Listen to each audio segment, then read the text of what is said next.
Hello and welcome. My name is Shannon Kemp, and I am the Executive Editor for Dataversity.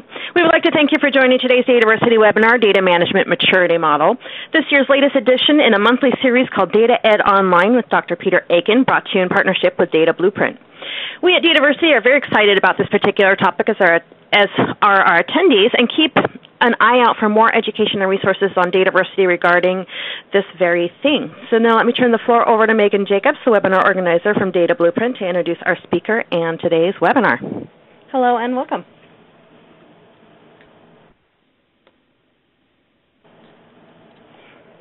Megan, you there? She might have hit the mute button. We can't hear you.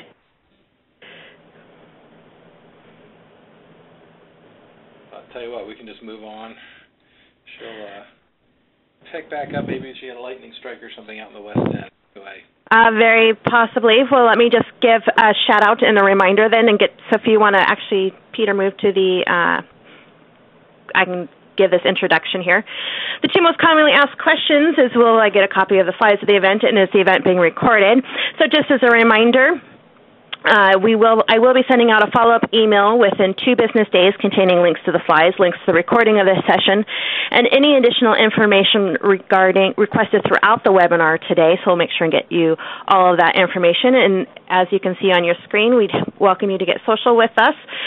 Here's the links for additional places to get social with Data Blueprint, and if you want to tweet, and we encourage you to share highlights or questions via Twitter throughout the presentation via hashtag Dataversity.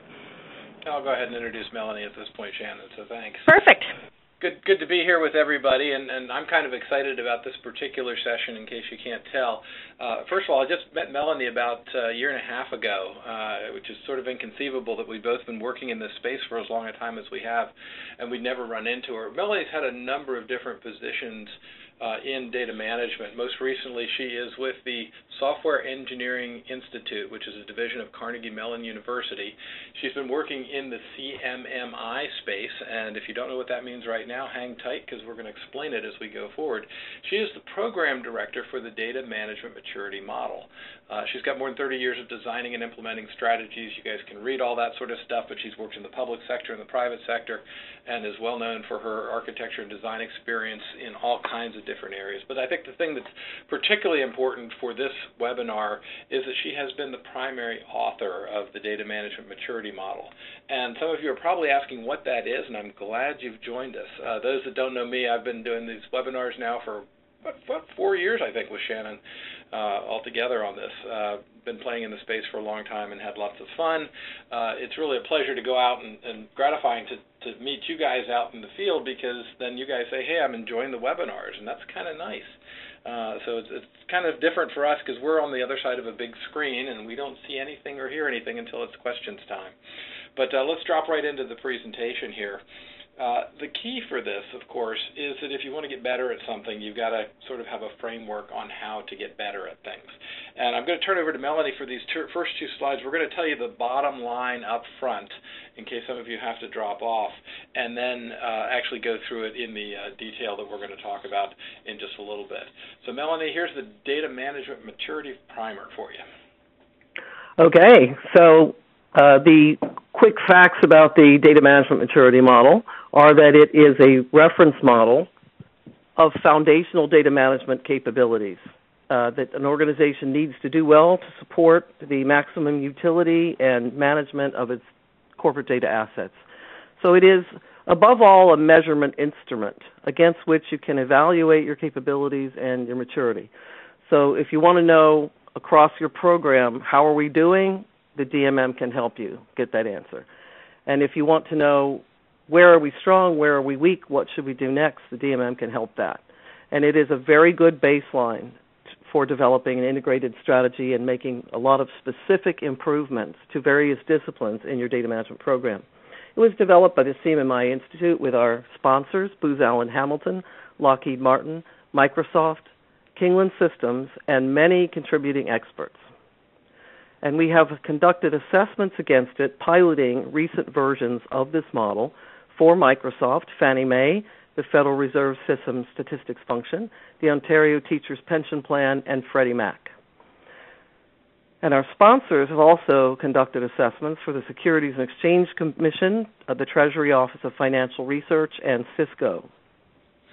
So one of the first things to note about the model is that it's actually tried and proven already. It's based on proven advances in this area.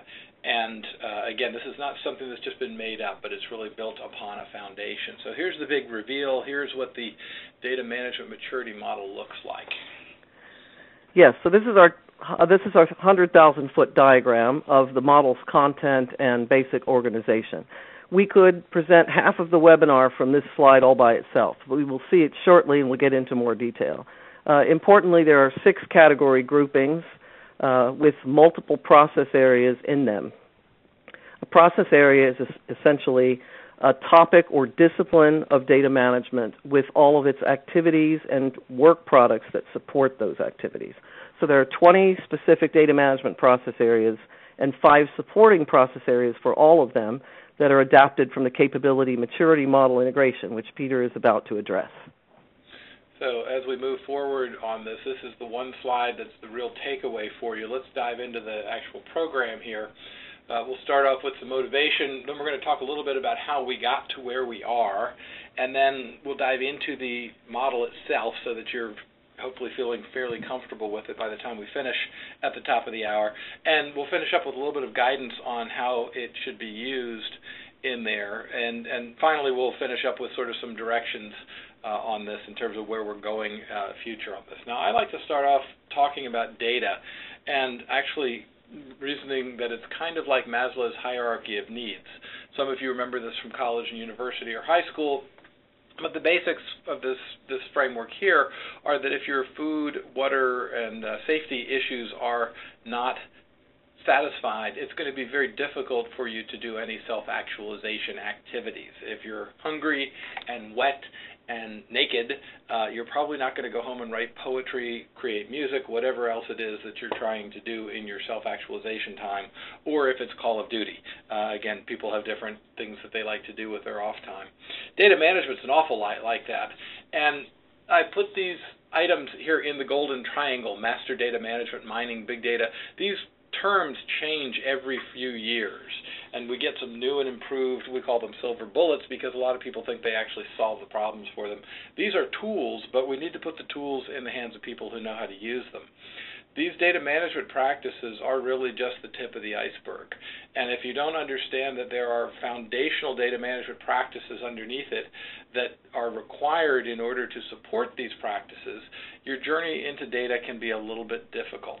The 5 areas that we have down here are the 5 components of the model that Melanie showed you just a few minutes ago: data management strategy, metadata management, governance, data quality, and operations on there. Actually, might be a mislabel on that. I'll have to go back and look at that. So we get a lot of customers that ask us, can you do the things in the golden triangle without learning all of that other stuff on the bottom? And the answer is absolutely you can. But if your data mining activity without the foundational practices, it will take longer, it will cost more, it will deliver less, and it'll present greater risk to the organization than if you instead learn to crawl, walk, and run your way to the top. There's one other point on this diagram too, and that's that these foundational data management practices are held together with a weak chain mentality. In other words, if you're doing very, very well in 4 areas out of the 5, but you're doing one of these 5 areas poorly, it pulls down the rest of your data management practices, again, making your projects take longer, cost more, deliver less, and present greater risk to the organization. Now, most of you are familiar with IT's track record here. It's actually not quite as awful as this diagram shows, but it is definitely not terrific. And I have been working in these areas for a long time in terms of how these data projects are, and it's just a very big challenge around this because there's not a lot of good specific expertise in these areas. And Melanie, you wanted to share a specific example that you were working with on this one. Yes, I do. For a few years back, for a very large federal agency, there was a massive services-oriented architecture transformation effort. So the hardware, the messaging, the middleware was all set up and ready to go, and the team engaged in developing the first group of 75 web services, including a couple of key data provisioning services. So one of them was master data for contracts, and there were millions of contracts at this organization. So they looked for, okay, what's the authoritative source for contracts? Couldn't find it. They couldn't identify a single data owner. There was no repository for the information. There were many application database sources for it. There was no business glossary. There was no unifying data model, and there was no governance in place.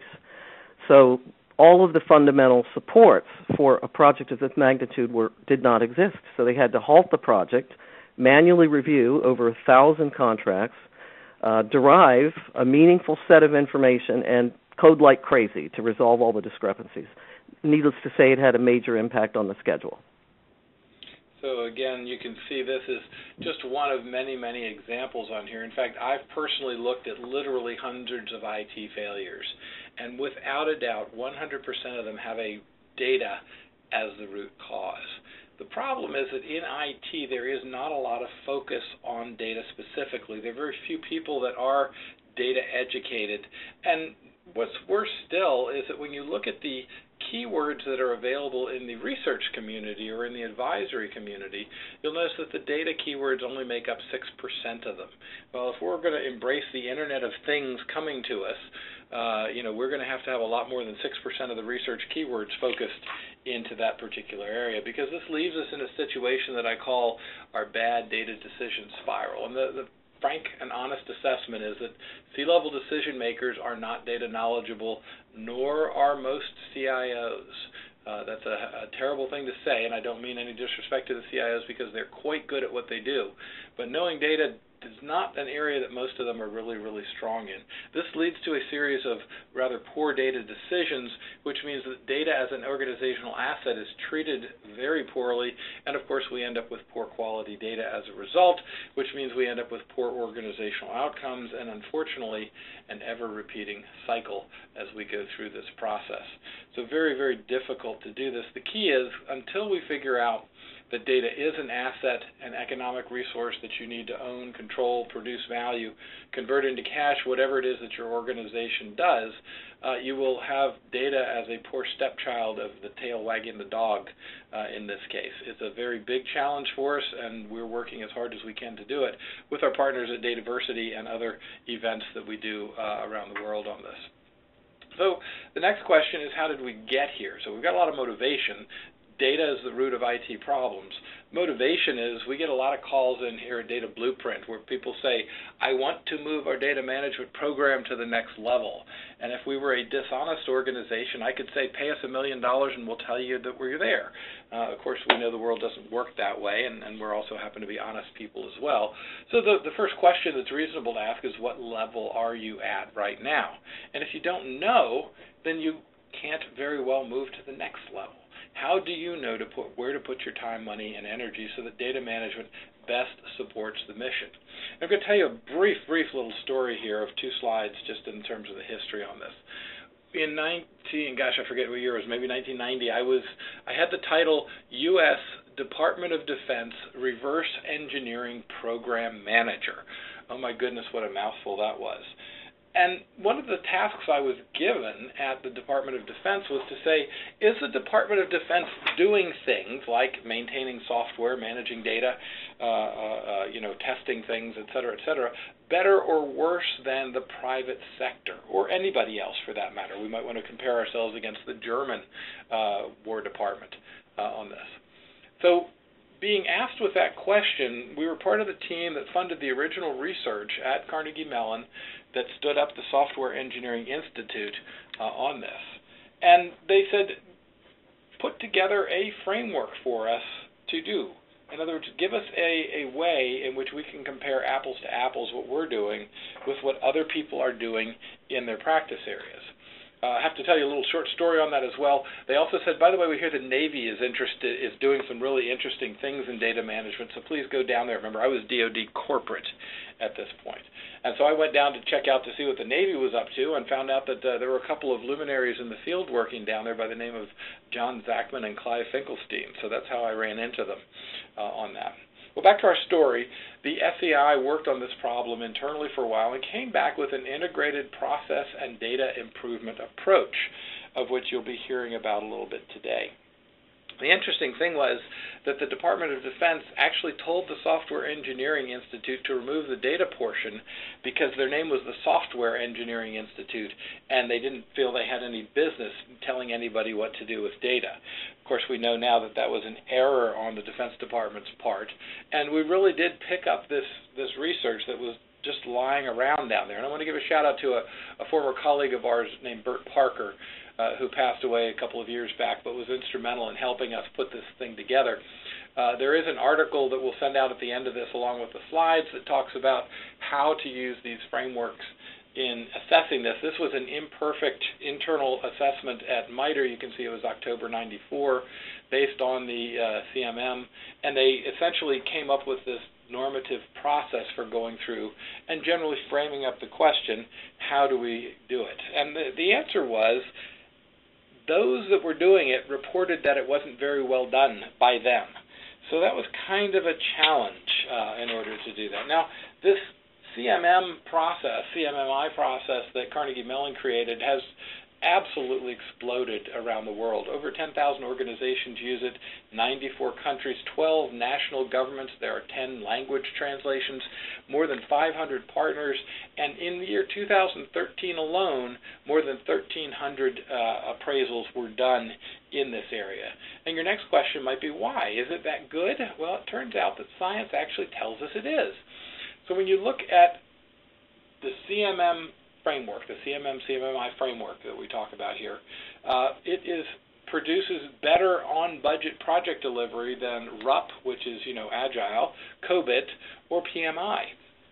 In fact, if you look at the RUP, COBIT, and PMI, it actually shows that applying those decreases your ability to deliver on budget. The same pattern holds true for on-time performance. Again, the CMMI produces the highest response percentage of projects delivered on time with this particular framework. So there is good science that says that these things that we're talking about here do make a good pathway for people to use going from place A to place B in terms of their improvement journey. There are a number of different variations on this. Again, you can see the services focus on it, the development component, the acquisition supply chain thing, and workforce development are four of the main ones that are out there. There are a lot of others, and we're looking to continually expand this particular piece. I'm going to toss it back over to Melanie here, who's going to tell us how she became familiar with this portion of it. Again, she was sort of pushing on it from the opposite direction, and we sort of met in the middle here, which was just absolutely terrific. So, Melanie? So for the DMM, as we know, in addition to the foundational principles and the previous models that Peter's told you about, we all know that data management is a very broad and complex topic, and therefore it is challenging for any organization to get its arms around data management and do a great job. So an effective program requires really a planned strategic effort phased over a multi-year period. And to do that, it's often helpful to use a reference model such as the DMM to evaluate what your capabilities are like now and where they need to be strengthened, or if you've emphasized certain areas over other areas, which we'll talk about in a few minutes. So the DMM was aimed at unifying the perspective about data management across the entire business, within IT, within the lines of business, within the data management professionals, staff, so that everyone could have a similar view and be well educated and understand what the importance of these processes are and how their role could contribute. So we consider it to be a foundation for collaborative and sustained process improvement. So the timeline in late 2009, essentially, it was a gleam in the eye from a couple of organizations, and the SEI was put together with other organizations. Development was launched in January 2011, and for the last 2 years, we've been transforming it into to leverage the best practices of CMMI. We had an industry peer review starting April 2014, and in August, the DMM was released. In fact, it was just a couple of days ago, wasn't it? Yes, we have a slide that states the day. Okay, so yes, the Declaration of Independence, founding fathers in the bottom. So we were not quite dead white guys, but the authors for the model, I thought you should know a little bit about the author community. We put together an author community, and it expanded over the years, who had a lot of experience in designing and implementing data management in the real world for real organizations. So you can take a look at some of the skills there. The consensus Venn diagram was quite broad, quite large.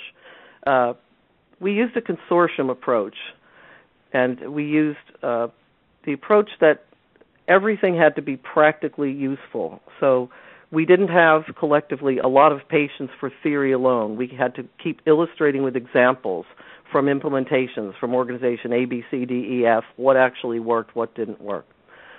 Employing reference model architects from the CMMI and other SEI model traditions, and a lot of business knowledge experts, lines of business from multiple industries. We held extensive discussions resulting in consensus on the content. And our drivers, we wrote it for all of us because we've needed this for 20, 25 years. So our basic timeline, as I said, we have released the model at this point. We've launched a partner program with 10 partners to date. They are the ones that can sponsor individuals for training and certification. And our full suite of courses comes out starting in fall 2014.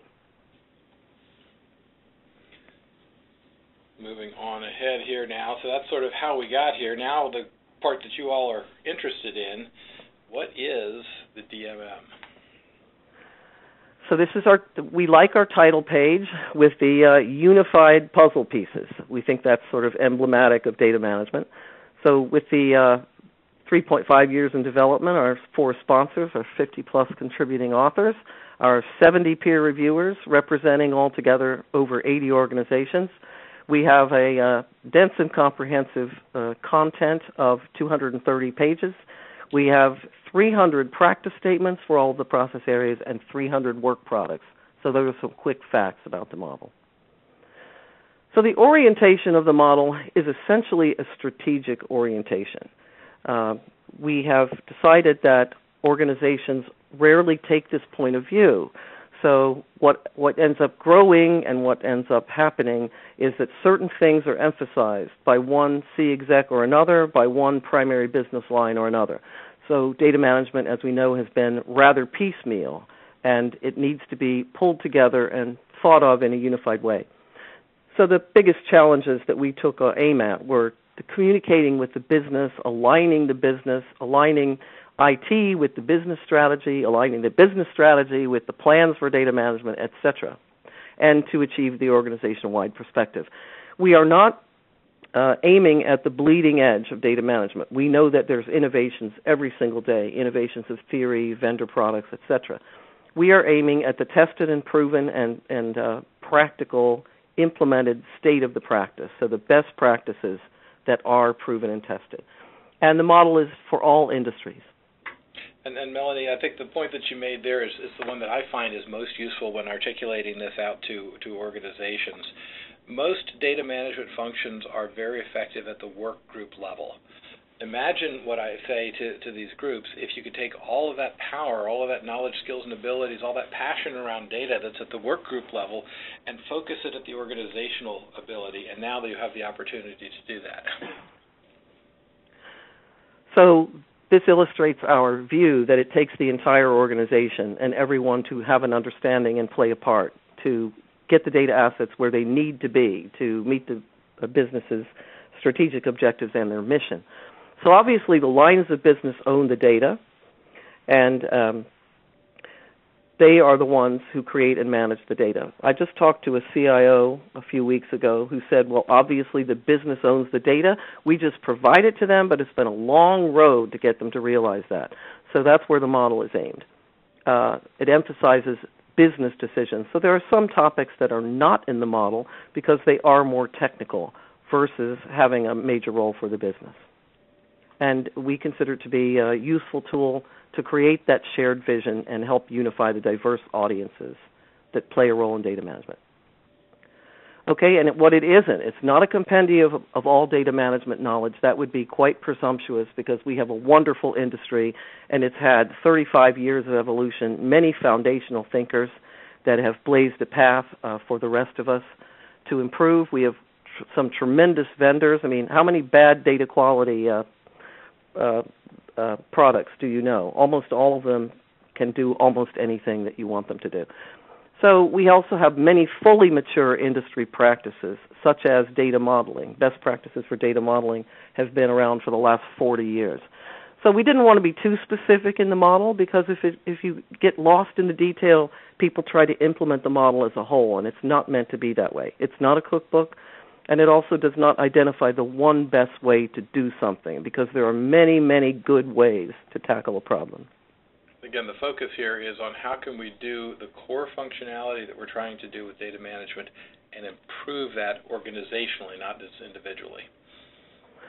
So I'm going to take you on a very quick tour of some principles that were applied to build the DMM, and many of these were tested and proven with the CMMI, and they represent the standards that we held ourselves to as the author team. So the sections for each process area, which consist of purpose, introduction, goals, questions, related process areas, the practice statements on which you're evaluated, and the work products that support the practice statements, we tried to make sure that they were all consistent with each other, that the messaging was consistent and built one on the other through the process area. Each process area can stand alone, so we tried to carefully extract overlap as much as possible, even though, as we know, everything in data management supports everything else. We have put them orthogonally so that you can evaluate each one separately. The practice statements are grouped by level, and Peter's going to address that in a few minutes. And all of the statements need to have enough detail to convey understanding. We also tried to do well-written, precise, condensed statements using abstraction as needed, and we have borrowed the maturity factors from CMMI. They're known as generic practices in CMMI, and we'll take a quick tour of them shortly. So this is an activity-based reference model. Essentially, you are what you do. So we emphasize the creation of effective, repeatable processes that can be leveraged and extended across the organization and reused for maximum value. Do things well. For example, if you have an area in the company that needed to put in place extensive data quality processes, sometimes those processes get lost in one cross-cutting program or one line of business. So the aim of the DMM is to discover the strengths that you have as well as weaknesses you may have and leverage them so that you can make your organization much more progressive and achieve more. And it is non-prescriptive. Every now and then in the model, it is imperative that we mention a technology. For example, in metadata management, level 3, we refer to the metadata repository. We think you should have one, but that's about as prescriptive as it gets. There are many right ways to do things. Next slide, please. So the process areas can stand alone, and what we mentioned was that there are often lopsided and piecemeal approaches throughout an entire organization due to what was funded, who owns the funding, what was emphasized. So sometimes it's this year we're going to implement data governance now because that's what the board wants. Or this year my customer account management has to have better data quality. We're losing business.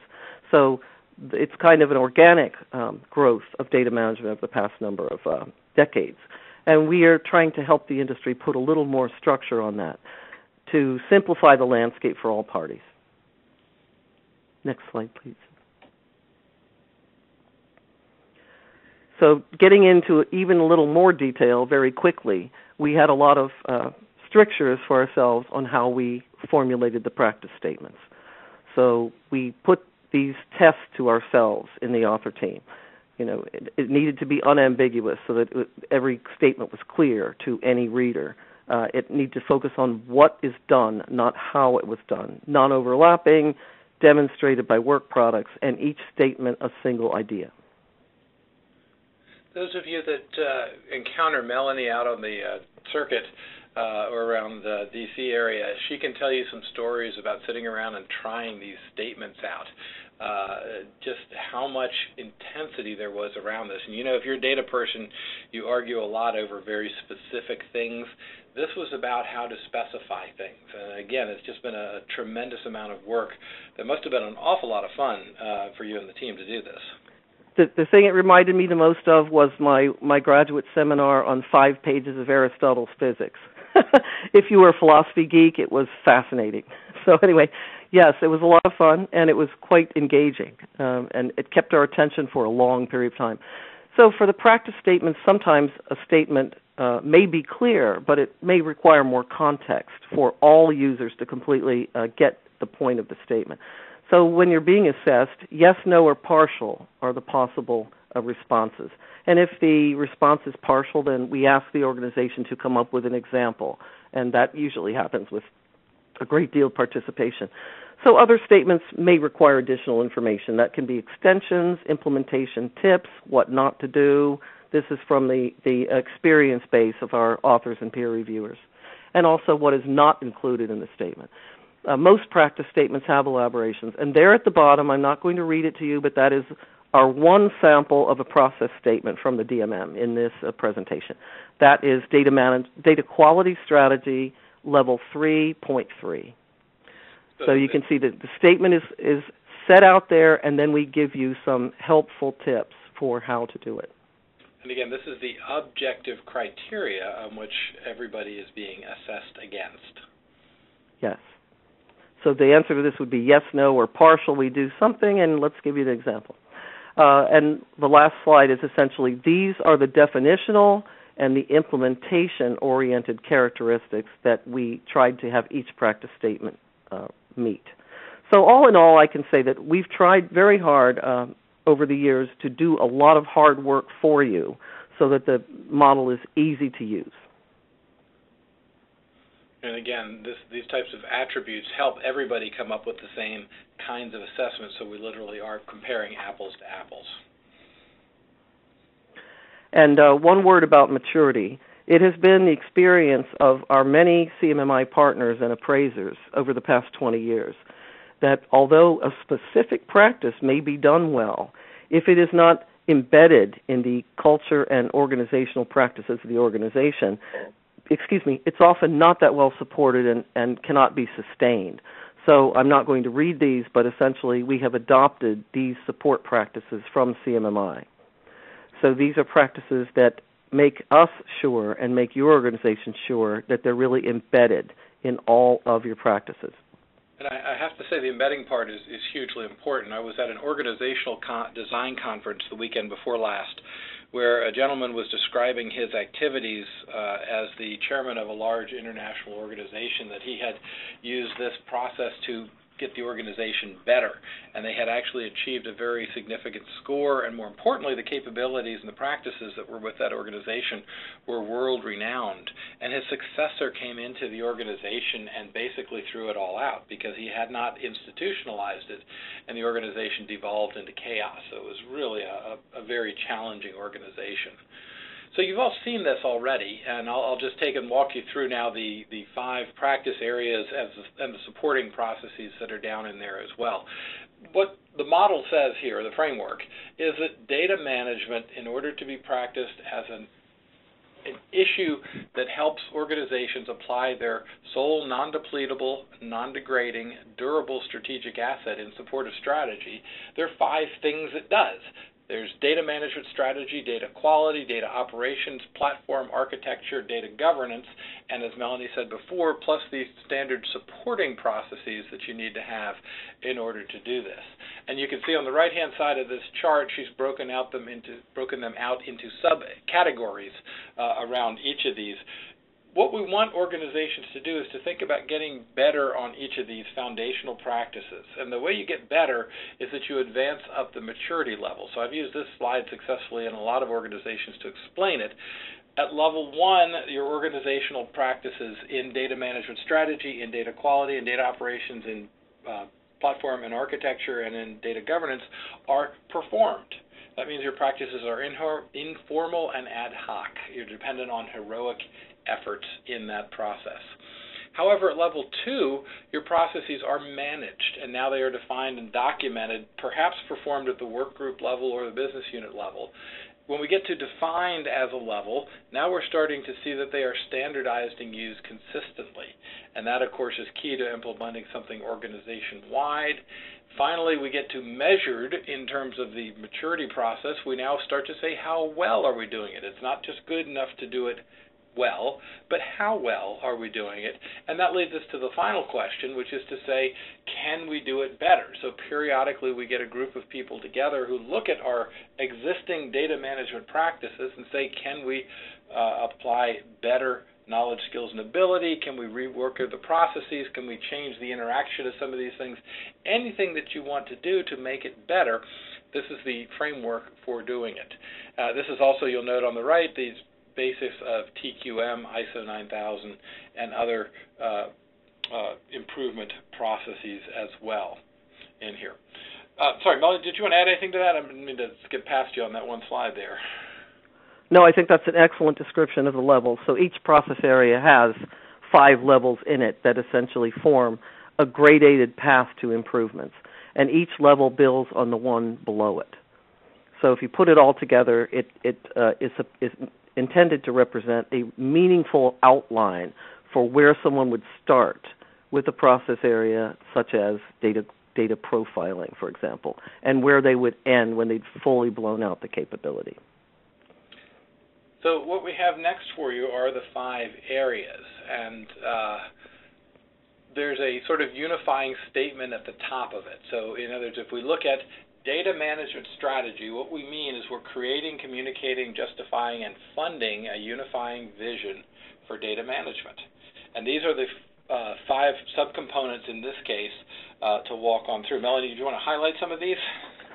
Yes, essentially 5 process areas for data management strategy. Sometimes people say, why are there 5 process areas? Because as we were emphasizing earlier in the presentation, data management has been primarily, for most organizations over the years, a piecemeal approach, or it's centered around one big implementation like the Enterprise Data Warehouse, or a SOA initiative, or Master Data Management, or some high-priority project. But we would like to assist the industry in doing a better job, convincing those who need to be convinced, the executives, the business sponsors, the lines of business, that the best way to approach this is sort of top-down and carefully think it through as an organization. So the data management strategy is about the data management strategy itself. What considerations do you need to think about, and how do you put them together in a reasonable document that everyone approves? Communications is vital, both for the data management function, those performing data management activities, for communicating the progress of the strategy and the program, and also for bidirectionally with data governance. The function addresses the organization or the pieces of data management functionality as it's dispersed through the organization. A little quick anecdote. One of the long-running arguments we had in the DMM it was a thread that went on for months. Should we call this data management organization, or should we call it data management function? And eventually, function won out because we knew that the organizations would be unique and different depending on the corporate culture and structure. So it refers to the function itself, and if you have the central organization, it refers to that organization. The business case, how do you justify against your data management strategy and your strategic business goals? What should be funded? It helps you build a better business case for data management initiatives. And the funding is essentially how to get funding justification for the program. And there are some organizations that do not have core funding for a data management program. And over time, that hurts them. So we're trying to help them think about that. Next slide, please. I'll go ahead. A little bit on that as well, though. Just from the funding perspective, if you have 5 people that are in your organization and they're each making $100,000 and they're working in this data management strategy area, it's reasonable for the organization to come back and say, how was that money spent and what did I get for it? And so that's why those last 2 are so critical to maintain that business case.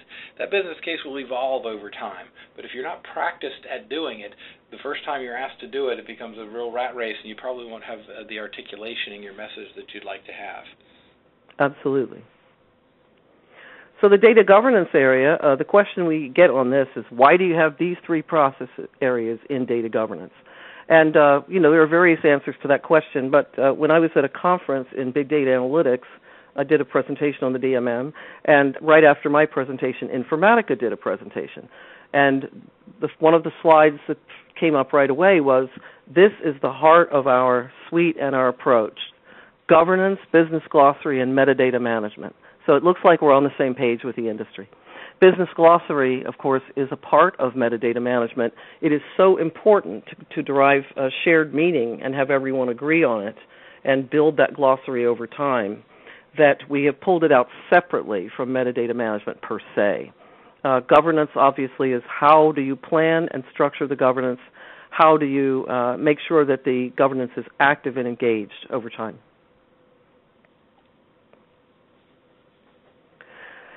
Data quality essentially is a four-process area category that comprises together a complete 360-degree program for an organization. Almost everyone on the author team over the years has been a data quality fanatic and has a lot of experience developing programs, selecting tools, coming up with audit methods, coming up with compliance, coming up with governance. So it was a big area of emphasis for the model. So the data quality strategy is what the model advocates should be done by the organization. In fact, we typically recommend right after you either build or modify your data management program strategy that you immediately undertake this, because this is the heart of business value. What are we going to do? How are we doing now? And what are the key subject areas in the business and the key repositories and the key apps that really need to be improved to get the biggest bang for the buck for our business objectives? Profiling, we're familiar with, the analysis of data content and data stores. Data quality assessment advocates that eventually the organization move towards a data steward-based, subject area-based, business-driven assessment of data quality. Only the business owners and users of the data can determine what are the targets that they need to do their operations and make their good decisions, and what are the thresholds they're willing to tolerate. So this process area treats that in detail. Data cleansing, we all do this, so it's how to make it more effective and how not to spend millions and millions of dollars of it in tiny pieces on every project all over the organization. Those of you that are longtime listeners to this know that I have a favorite phrase that I use, which is data rot. And data rot, data that is redundant, obsolete, and trivial. Clearly, you don't want to spend your hard-earned dollars in this area on fixing things that are trivial. So just little small decisions like that are very helpful. Notice also how the quality assessment piece, the measuring the impacts and costs, impacts directly on that business case. So remember the first diagram, everything kind of connected to everything else, and you're starting to see that interconnectedness here in these definitions. So the data management platform and architecture emphasizes, so this is essentially a business-centric view of these topics in the DMM. So we do not talk about the technology stack, for example, in any detail. We are emphasizing across the organization to implement a collaborative approach to developing that target state with the appropriate standards, controls, and tool sets.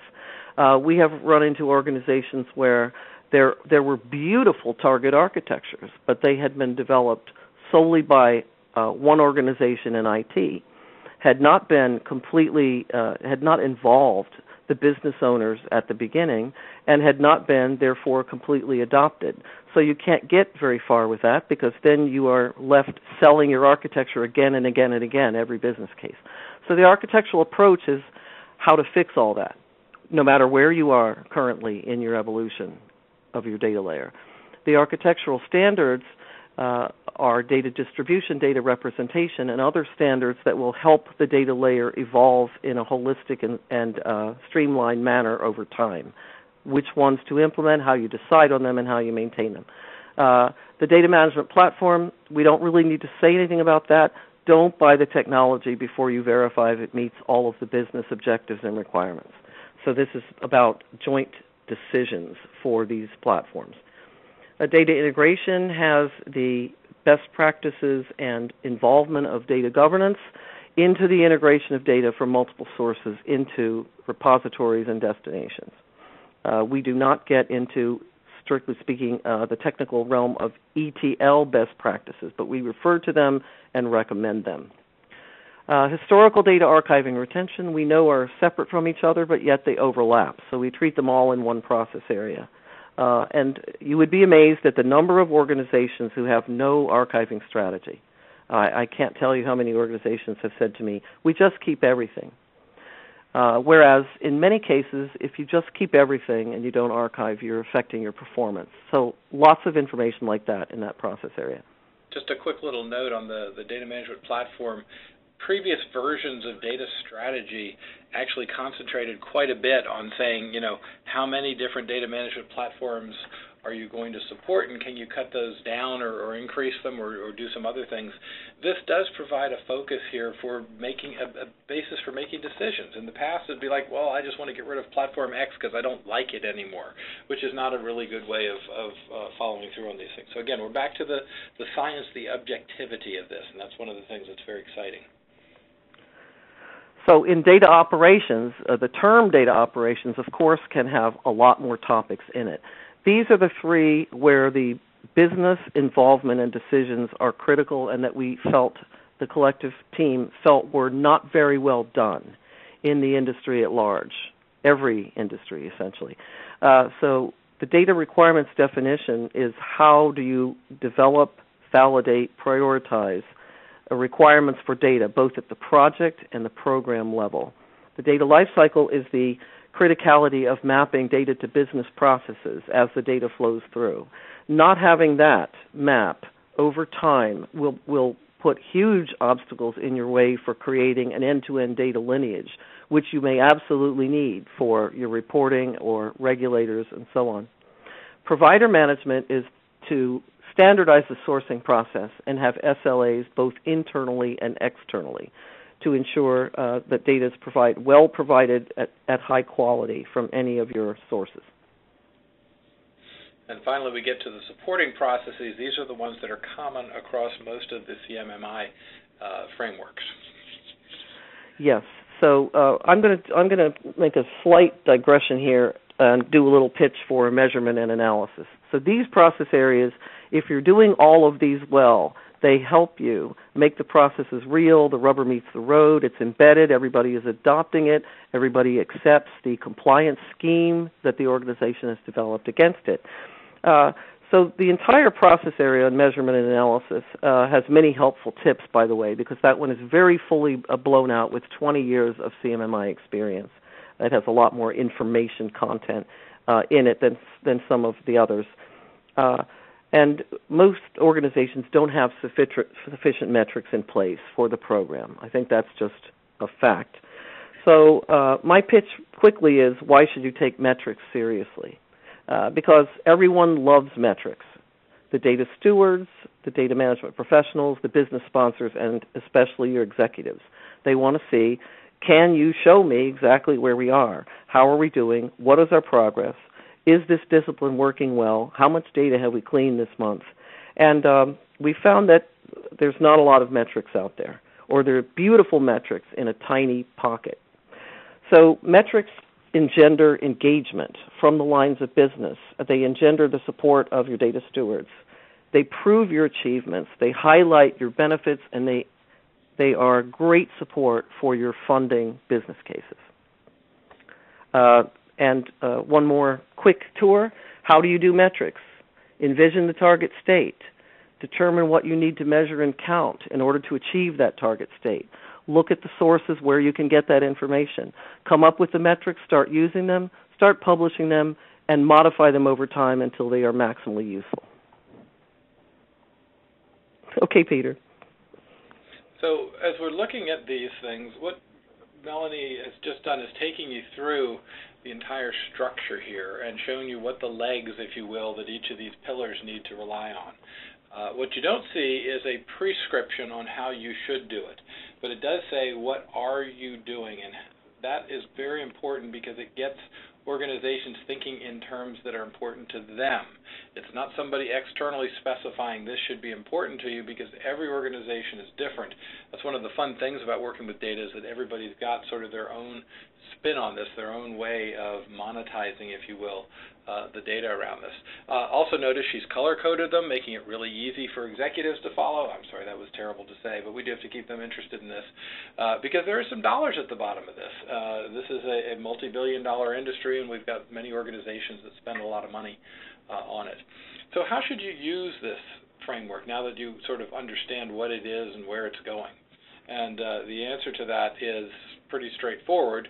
What we'd love for you to do is to start thinking about a number of different ways to use it. So we designed the DMM to be an educational tool. And it contains, as we've said, and Peter has illustrated with the slide on the levels, it contains a gradated path for improvements. It is essentially to focus your collective wisdom to help guide practical action and implement real benefits. It concentrates on what to implement, not how, so any organization can use it.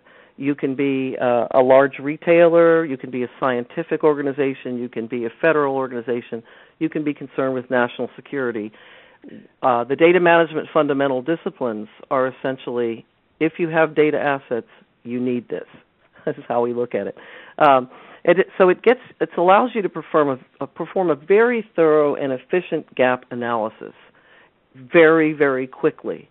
So you can see what needs strengthening, what you have that's great, that was buried somewhere in the organization that you can now extend and utilize. And, of course, get business stakeholder support for that. It uncovers capabilities that sometimes you don't know you had until you start looking. And, of course, it builds the support for funding the program, advocating for the program, and helping you develop these things like a business glossary. So measurement equals confidence, as we talked about in our little riff on metrics. So the evidence-based evaluation proves to everyone, each person as well as to their managers and executives, just how well the program is doing and where it needs a shoring up. It also allows you to gauge your achievement over time as the model gets more currency against your peers.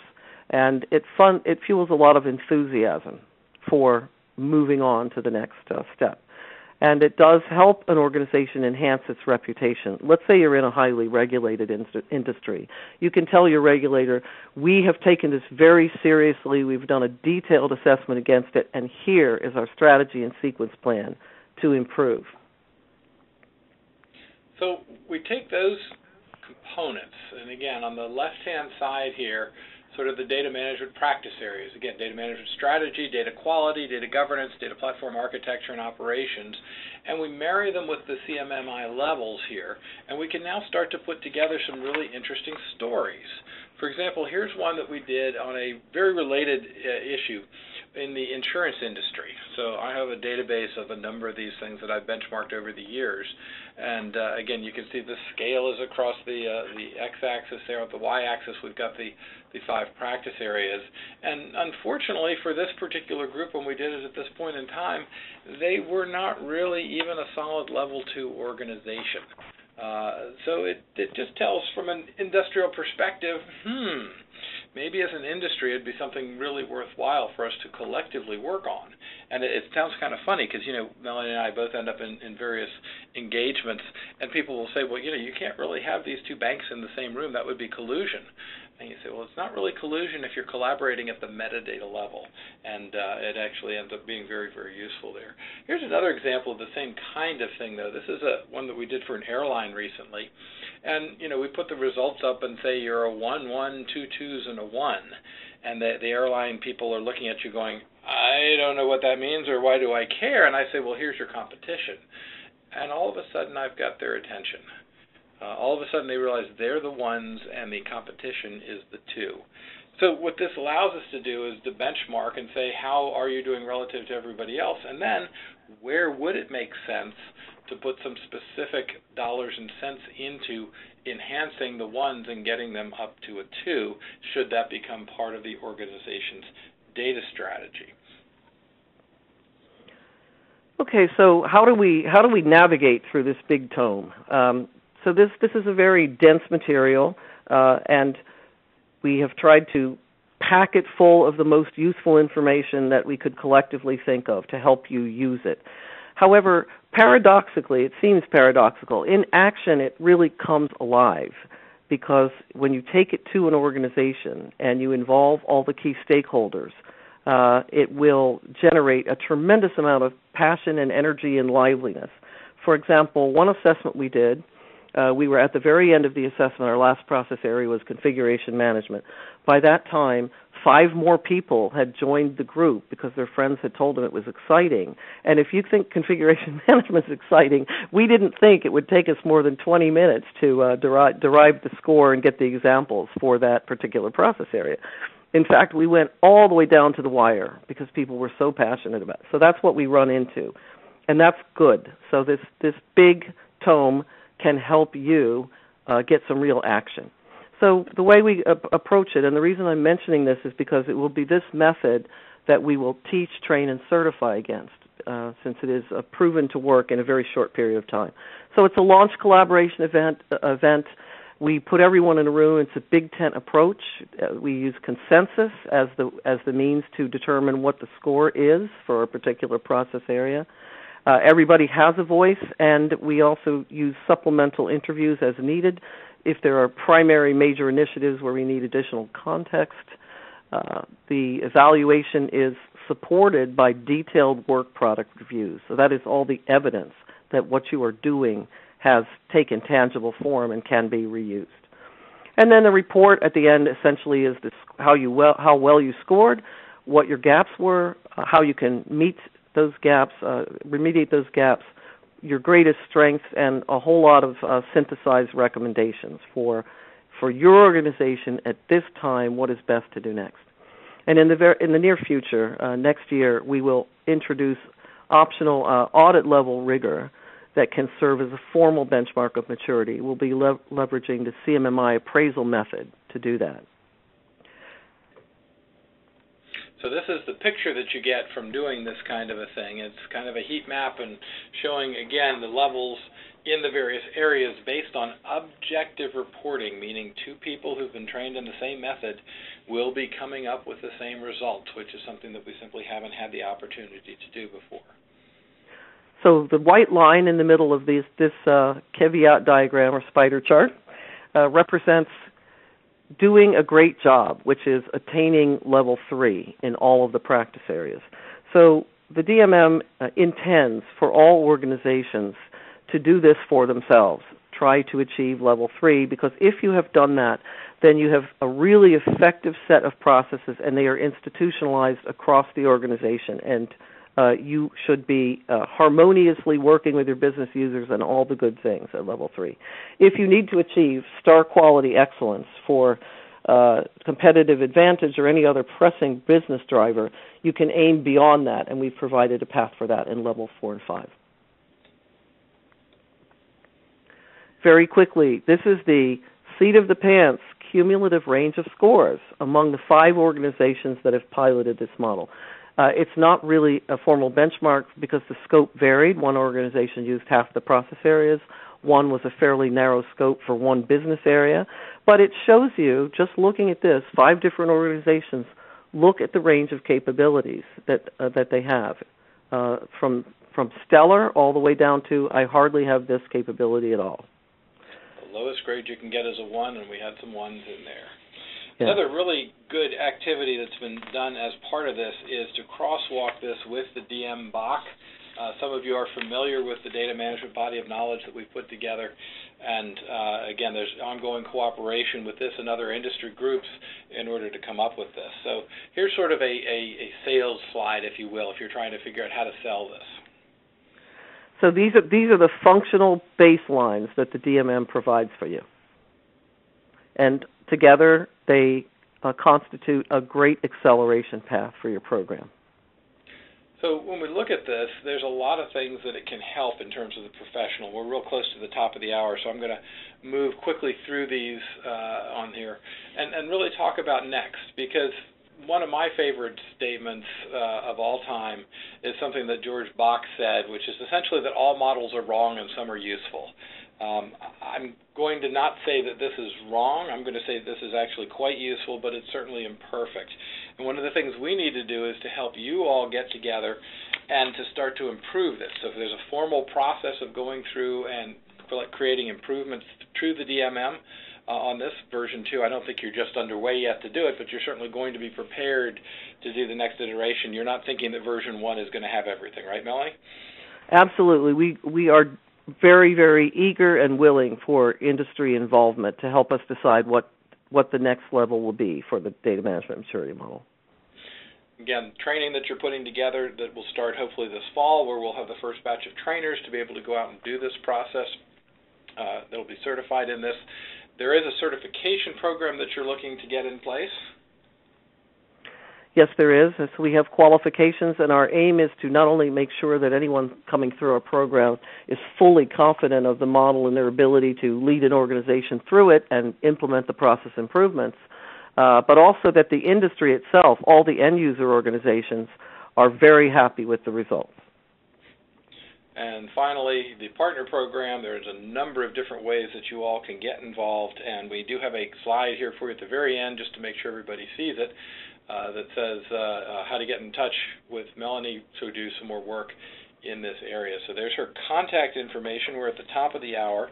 I want to remind you all that we have, of course, monthly series on this. So the next month's series, we're going to be diving back into data governance in this area. And while you guys are preparing some hopefully good hard questions for us, we'll get it all set up here and look for it.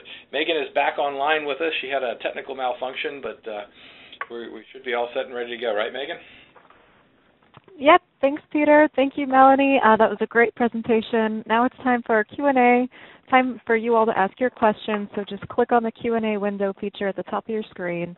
You should be able to submit your questions through that Q&A window. We've already had a bunch roll in, so we're going to go ahead and get started. Let's see here. The first one is it true to say that the model covers only traditional BI and not that much the newer world of ingesting various data where data quality cannot be driven in the way traditional BI works? That was a mouthful. I can repeat. It's a great question. Melanie, do you want me to take that, or do you want to jump in? I'll say a few words, and then I'll turn it over to you. I did spend a long time. I've been like Diogenes with the lamp, looking for the honest man. I've been talking to a lot of big data experts for years now, and I have reviewed the model with them briefly, and I've asked, please tell us if there are fundamental data management practices that we have not addressed that are essential for big data success. And so far, everyone has said, no, this is the prerequisite for what we do with our technology. I've been looking. Yeah, I would absolutely agree with that. I think the question is an excellent one. There are some things that are happening out there in data management that are very, very interesting, that are going to fundamentally change things that are going on in this set of practices. But when I look at this, and again, we looked at a precursor of this as well, there's nothing in here that precludes you, or we wouldn't. I think you'd be in error. You'd do yourself a disservice if you said, well, I'm mainly focusing on the ingestion process, and therefore I don't need to, or that this cannot help me. And I think that's just simply wrong. Again, you're not going to go out and ingest a bunch of data without at least having an idea of what sort of strategy that you're trying to do. What is the business purpose, in fact, that you're trying to ingest this big data? I've seen a lot of organizations spend a lot of money on big data techniques, but all of them have had a purpose. We're doing this because. And the other part of it that we see that is really almost hilarious is that we've got people that are out there going, well, I need a big data strategy. And we say, great, well, give us your data strategy. And they go, well, I haven't got a data strategy yet. And we're going, well, big data is a part of data, so it'd kind of be helpful to have a data strategy as well as a big data strategy in there. So great question. I hope that answered it. If you have more questions, by all means, push back on us and let us know. Megan, next question. All right, the next question is, why another maturity model? What makes it different from the other models like Mike 2.0, Gartner's, etc.? So, again, fair question, Melanie. Maybe I should let you address that one first. I've got some thoughts on it, obviously. Please go ahead. So, I'll chime in. The previous models that have been out there, and a couple of them were mentioned, and they certainly are good efforts, are generally ways in which that you can describe things. And I've actually got a chart I put together a couple of years ago based on some work that John Ladley had done earlier than that show how the various models all put together on this. But they tend to be things that we're looking for. They tend to be overt behaviors that are much more prescriptive in nature. The thing that's been so successful about CMMI is that over time, the hard work that Melanie really glossed over. I mean, I can't tell you how many hours they spent arguing about the slightest word change in there to try and come up with something that is an objective criteria. And this is what's lacking in the other models. They tell you what you should see. So in other words, I should be able to walk around the organization and see that you're using analytics very well, right? Well, what does very well mean and what does analytics mean based on that set of statements there? So again, no issues in there in terms of the other models that are there, but I do think that with regards to the CMMI practice areas, we've seen so much success, such widespread adoption, and it's also what people tend to do is they go, oh, another maturity model, and then we say it's CMMI based, and they go, oh, good, we're already doing some portion of that. So they look at it as a delta rather than as a brand new approach to this. So it's a combination of the market force and really the careful work that's gone on before all of this, and now building this next instance, if you will, of the CMMI. And I'm sure there's going to be other versions of CMMI that will continue to come out in the future as well. Okay, great. And next, sorry. That's all right. I was doing the same thing. No, that's fine. I think what he said. What he said. All right, good. I don't have anything to add. That was wonderful. Okay, the next question is, for the governance piece, how do you address accountability for specific data sets / domains? I'm going to pull the governance section up, Melanie, while you're... Yes. Well, essentially, accountability is the child of ownership. So the DMM does not delve into the details of exactly how the governance roles shall be assigned, whereas the DMBOK, for example, has a very good basic structure that they explain very well, that there should be an executive data governance body, there should be a data stewards body, they define the roles of data custodians. The DMM does not get into specific organization or structure. You would not go to the DMM alone to determine exactly how you should set up your data governance program.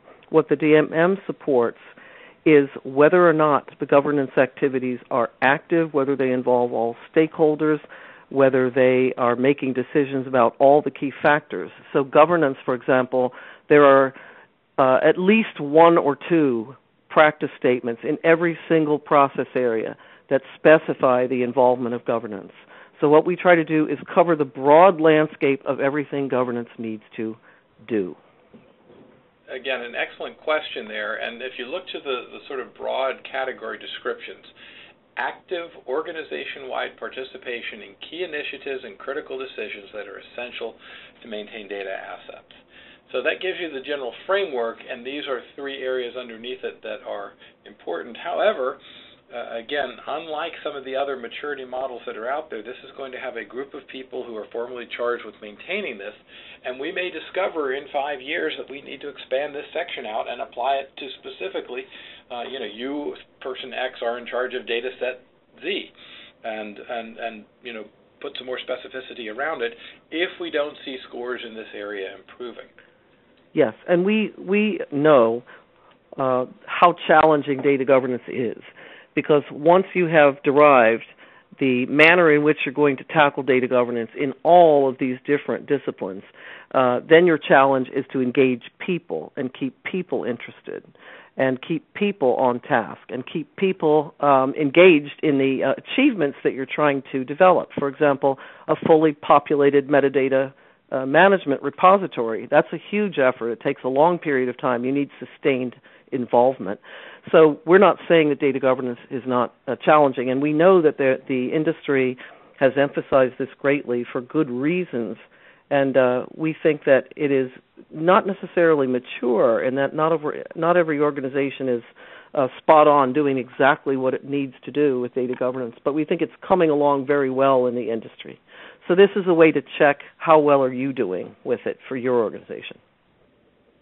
Sanity check, if you will. Megan, next question. All right, the next question is, where can you get a copy of the DMM structure, and where can you go if you have interpretation questions? Okay, so the DMM structure is contained in high-level form in this slide deck, in our white paper, which is on the DMM website, the address that you were given. and in the DMM itself, which is also available on the website. And everybody will get a copy of this deck at the end of the presentation as well. All right. The next question. Go ahead. Oh, sorry. Go ahead. Please go ahead. No, that's all right. I was just going to go on to the next question. So. All right. So, how do you determine what maturity level is appropriate for the organization? Please provide an example, if possible. Peter, go ahead. It's really going to depend, of course, on your strategy from an organizational perspective. Of course, more and more organizations are requiring data more and more in order to implement their strategy. So we tend to see a lot of organizations that are, that are really focused on this. But it's absolutely practical to look at. And one of our customers we've worked with over the years is a heating and air conditioning vendor. Their idea of IT is let's make sure that the rest of the organization can continue to function smoothly. So it's not a competitive strategic advantage to them. For them, it's a part of something. It's an enabler of their existing business practices. So their goals and objectives around data management are going to be considerably different than the goals and objectives of a .com organization or something along those lines. Melanie, you can elaborate on that, I think, a little bit. Yes, and it very much, in terms of who makes the decision of what maturity level is appropriate, the organization makes the decision. But by using the DMM, the organization and all the key decision makers can come to a really well-rounded point of view on what they feel is important, because all you need to do is essentially take these assessment results and compare them to your current business objectives, and the importance of one discipline over another, or spending more money on data requirements or data quality this year, will be fairly apparent very rapidly. So a lot of initiatives and a lot of perspective and decisions kind of flow out of this frequently like ripe fruit, because everybody already knows the pieces. This helps them put the pieces together. And again, make the business case for it. So one of the chapters in the monetizing book, a colleague, Linda Bevelow in St. Louis, had put together where she had a project that she was working on, and they came to the, quote, end of the project from a schedule perspective. And her strategy said, look, the project's not done until I've got a critical mass of data in the system. So as far as I'm concerned, you're not done. And by going back and increasing the data in the system, the coverage of the data was 40% originally. They went up to somewhere close to double that.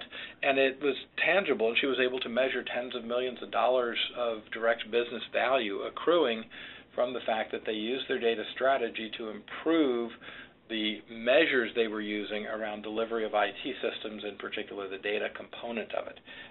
That's more than I can get into in this one, but certainly there's a chapter of the book that you guys can look at. And again, Melanie, I know you've run into a bunch of examples as well. All right, and the next question is, how do you determine the value of different maturity stages? How can we assess the value at different stages using the maturity model? So again, that's going to go right back to your strategy.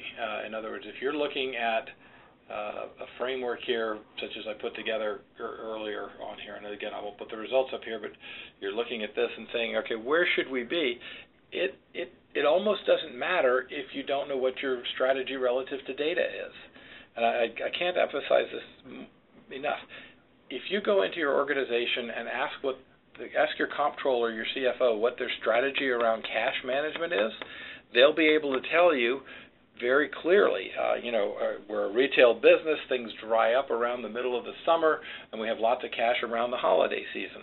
So obviously what we want to do is conserve cash so that we have enough money to buy the inventory that we need so that we can sell all the goods and services we'd like to do around Christmas time. Right? I mean, that's a very basic strategy for somebody that's in that particular business. Your data strategy has to be at a similar level of development. And if you go with an oversimplified data strategy that just says all of our data's got to be perfect, well, you've just signed the Consultants Guaranteed Employment Act of 2014. It's just not reasonable to expect that. So we have to place this in context. Yes, and if you take too broad an approach immediately, to try to boil the entire ocean in one big program and run at it with hundreds of people like the land rush, then you're guaranteed to spend a lot of time, money, and probably not have a lot of success. So the data management strategy must start with the business strategy of the organization and the current business objectives, because that will tell you what the priorities are. So again, if you're having trouble figuring that out, go back and revisit your data strategy, or at least see if there's a component of your IT strategy that addresses your sole non-depletable, non-degrading, durable strategic asset.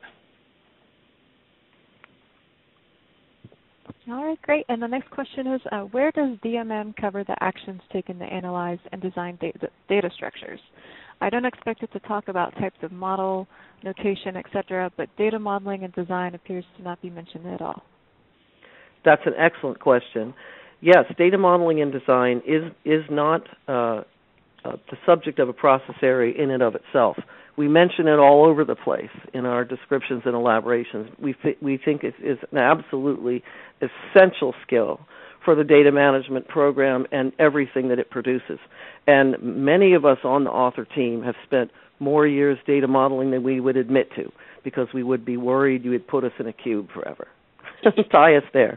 So no, not underestimating the importance of modeling at all. But we feel that data design is fairly mature in the industry, and that we all the organizations we encounter have either a data modeling center of excellence or have high expectations for the skills and experience level of data modelers and designers in the organization. Could it be better? Could it be more across the board? Yes. But we feel that that is a fully mature skill. And if we had to go back and name everything out there, we'd also get into naming other things. So let's just take a brief walk, though. From a strategy perspective and a funding perspective, you've got to make sure that you have the dollars to be able to attract the type of talent that you have into your organization. I'm going to just point out one in each of these areas. From a governance perspective, you're going to say no IT project should proceed forward unless we have a good understanding of the data requirements of the system in there. From a data quality perspective, what we're going to say is, look, modelers, if you don't normalize the third normal form during your analysis, you won't have a good enough understanding of your data to make the required trade-off analysis that you need to do going forward. From a platform and an architecture perspective, you might want to say something as specific as, Oracle's got a great tool for doing this, right? Again, whatever this happens to be. From an operations perspective, you might want to say, look, this data life cycle that we're looking at here has a conflict with the way in which we're developing our system, so maybe we'd better come back and take a strategic supporting perspective. So while the design process is not actually called out in there, we're making the assumption that people, really do this. I hope nobody takes this away and says, look, they didn't see data modeling or normalization as important in this thing, therefore it's not part of the data management maturity process. No, that's not what we're saying at all. No, it's actually embedded everywhere, because one of the things that we emphasized engaging the business as much as possible. So the process areas that we selected were designed to be the ones where the business has a very strong voice, or should have a very strong voice, and be well represented. That does not mean that where the handoff and synergy with IT occurs that we're ignoring that, because, of course, like you, many of us came up through IT. Fond memories, right? All right, the next question is, where can classes and exam sites for DMM certification be located? Well, I suppose they could be located anywhere, but where are you going to put them? Currently, our upcoming classes will be taught in Pittsburgh, which is the CMMI Institute home office.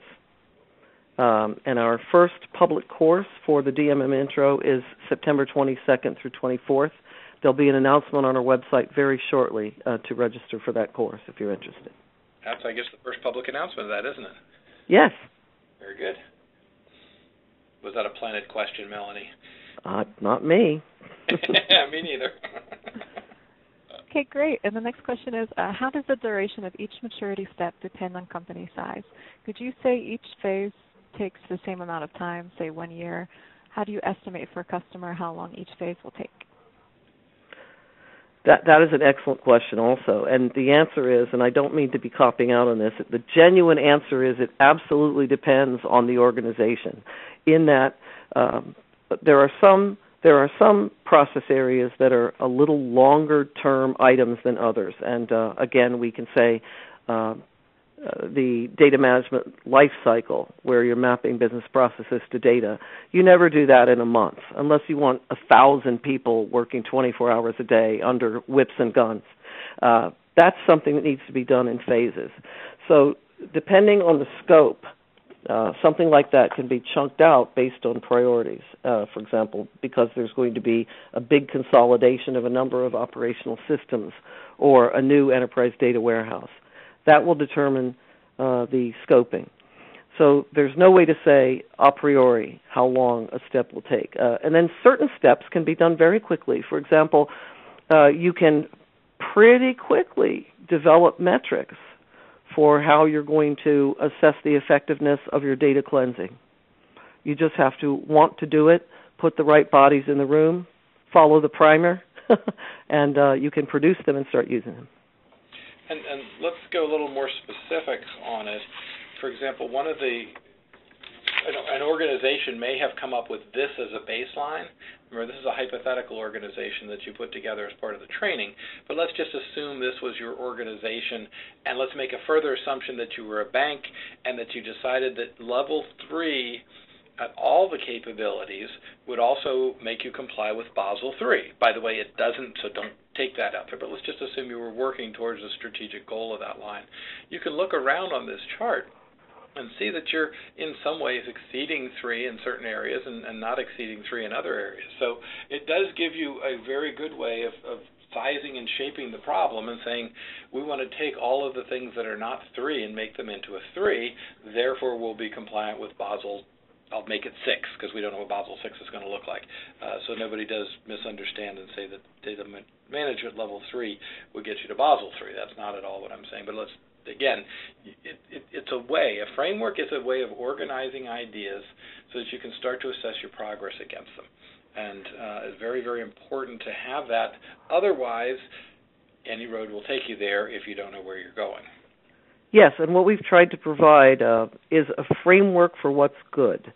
So if an organization has its own business imperatives, either internally or externally, then they're going to emphasize the areas that are those imperatives first.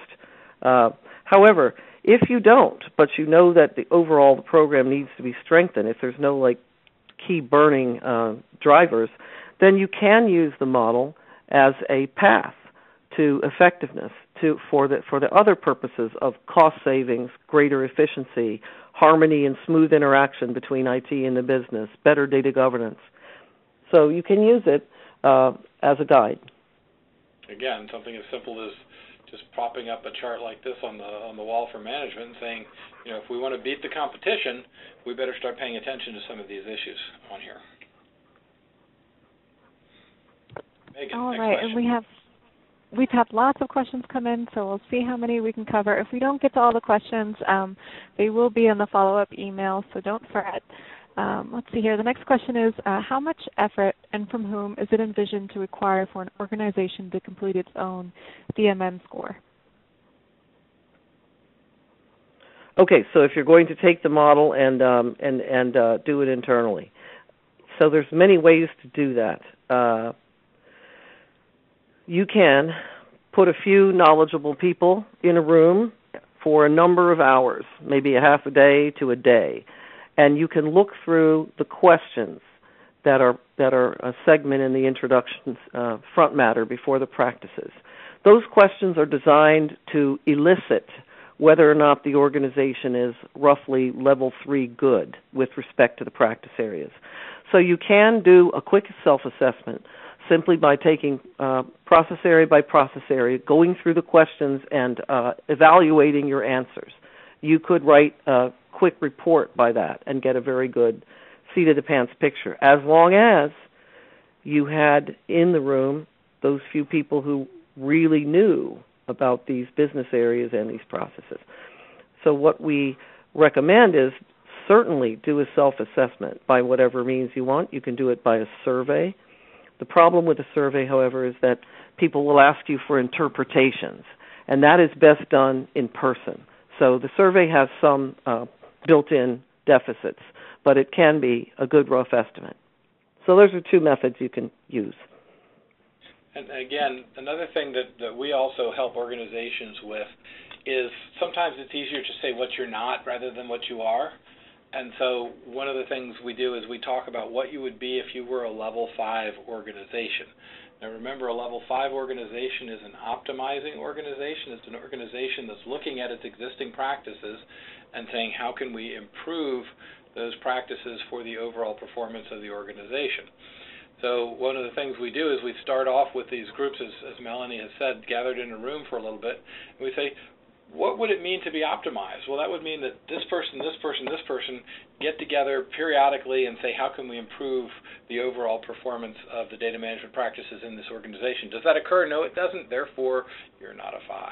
All right, are we in fact measuring anything around our data management performance? For example, do we measure the number of data models that are created? Do we measure the quality of those data? Oh, we're not measuring anything? Well, then you're not a 4. And you see how you can back into it. It's not so much necessarily that you're a 2.2, but if you think it's important to be a 4 and a 5 and you're clearly not, that's actually enough information to get you started. All right, great. And the next question is, could you help me understand how map how to what and gaps in what ideal how needs to be? Could you repeat that question? I'm not sure I got that either. Yeah, it's a little the way it's phrased. Could you help me understand how the map, I guess how to map how to what and gaps, and do you get it, Peter? I think so. So, Melanie, I think the question is, okay, so you're very good at telling us what we need to do. How do we go about mapping our hows to your what? And I think it's a legitimate question, and I think it's also one of the things that we sort of stress, that organizations are going to be individualistic in this sense. Again, the needs and two banks in the same competitive market may have different strategies, and so consequently their hows may be different. But can we offer any guidance around how to do specifying what their hows should be?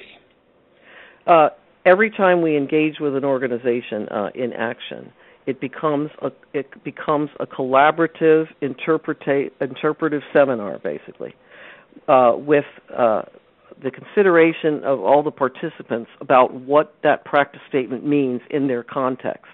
So when we're there working with them, facilitating, essentially, we are allowing the discussion to happen and trying to bring the discussion to some conclusion and getting consensus on that.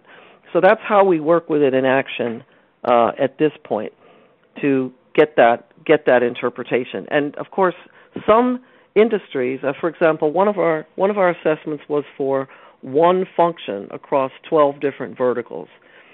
And the work products, when we got to the analysis of work products, the work products were not titled in the same way that a normal organization that was looking at their entire organization might have work products. We had to analyze the content of the work product, see how it met the capability, and work with our point of contact to jointly determine the applicability. So every organization is unique. I think maybe it's real clear that one of the things that will be useful, maybe we can look at this going forward, is at least an example of the implementation at some point, maybe a little narrative or something around that, or a case study that would be useful. So that we can certainly take that away as a TBD on that. Maybe somebody would like to volunteer. Again, we're out here saying we can't do it by ourselves, and we certainly don't intend to. So we probably have time. Go ahead. Sorry, we probably have time for one more, Megan. Yep, we can go ahead and get one more in. How is this connected to information management? Where does the scope of DM start and where does it end? Well, that I will argue strongly that they are huge. If you're managing information separately from your data, I think you're introducing so much complexity into your process that it's certainly not worth the effort. We consider data to be a fundamental building block for information in order to get there, and consequently, this really does apply to information management, but at the most basic level of data management. On that, that's a very short answer, Melanie. I don't know if you want to add anything more to that or not. I want to take a slight sideways step from that. One of my ambitions, and we have a great deal of interest in this, is to add a process area over time to the DMM, dealing with unstructured data, but not from the standpoint of any one particular technology, but from the standpoint of how an organization gets its arms around what it could do if it could harness the power of its 80% of the data that's unstructured, and what are the business and technology decisions that need to be made, and how can they be planned to give the organization a clearer path. I think that's a missing area in our industry, and we would love to address it in the future. Interesting. Good. Okay. So again, this has been an introduction and overview to this process. We're starting the journey. The actual, remember, DMM was only released on the 12th. So we are just starting. Right? It's a few days old now. Exactly. A few days old as a newborn. But again, we encourage you to reach out to us if you have other interest in this, want to volunteer for some aspects, point out some things that we haven't caught in the first version of this, and again, I think it's going to be very exciting. We're going to be able to take some very good concrete steps as a profession in order to do this. So, Shannon, thanks as always for hosting us on this. Megan, thanks for doing the duty on that. And Melanie, it's been a real pleasure to work with you on this, and I'm so excited that we're actually able to bring this out together. I'm so excited that Data Blueprint was our #1 first partner. Oh, hey, thanks for that. All right, and we'll see you guys in September for talk around data governance on this. And again, Shannon, thanks for everything. Thank you, Peter, and thank you, Melanie, for joining us this month. It was a great topic, and really excited about the work you guys are doing. And as mentioned, we're going to be publishing some more information and education on it on dataversity.net. And thanks, as always, to our attendees who are so fabulous and with such great questions and so interactive. We always appreciate that very much, and hope everyone has a great day.